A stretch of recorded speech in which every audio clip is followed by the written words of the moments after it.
Shalom, shalom, shalom, shalom, shalom. Bonjour à tous, bonjour à tous. Je viens encore ce matin avec le livre de dévotion du révérend N.A. Wilson, qui est mon père spirituel.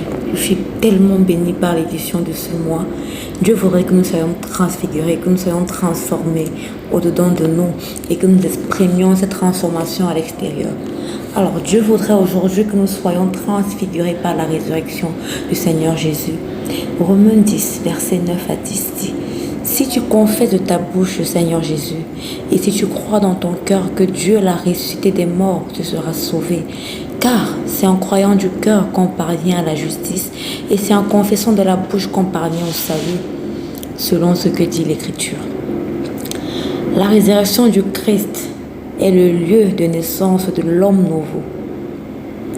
Après qu'il soit mort et qu'il ait emporté le corps du péché et toutes ses conséquences, il est ressuscité pour vivre avec l'humanité en lui.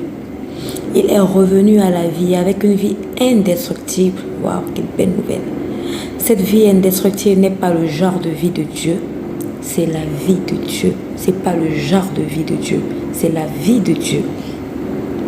C'est la même vie de Dieu dans un être humain. Nous sommes fils de Dieu à cause de la vie de Dieu qui est en nous. Dieu soit loué.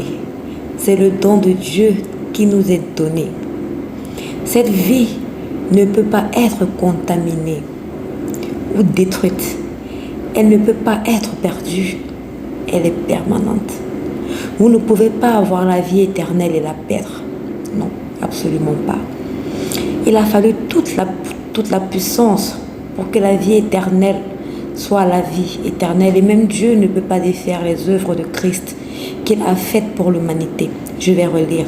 Il a fallu toute puissance pour que la vie éternelle soit la vie éternelle.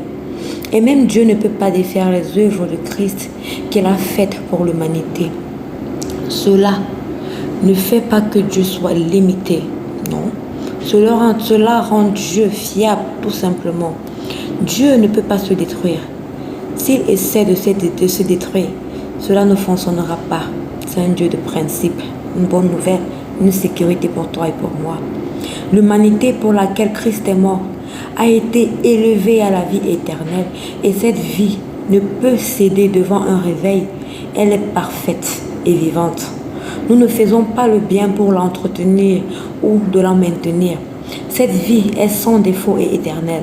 C'est la vie que nous avons en Jésus-Christ. Soyez transfigurés par la résurrection du Seigneur Jésus-Christ.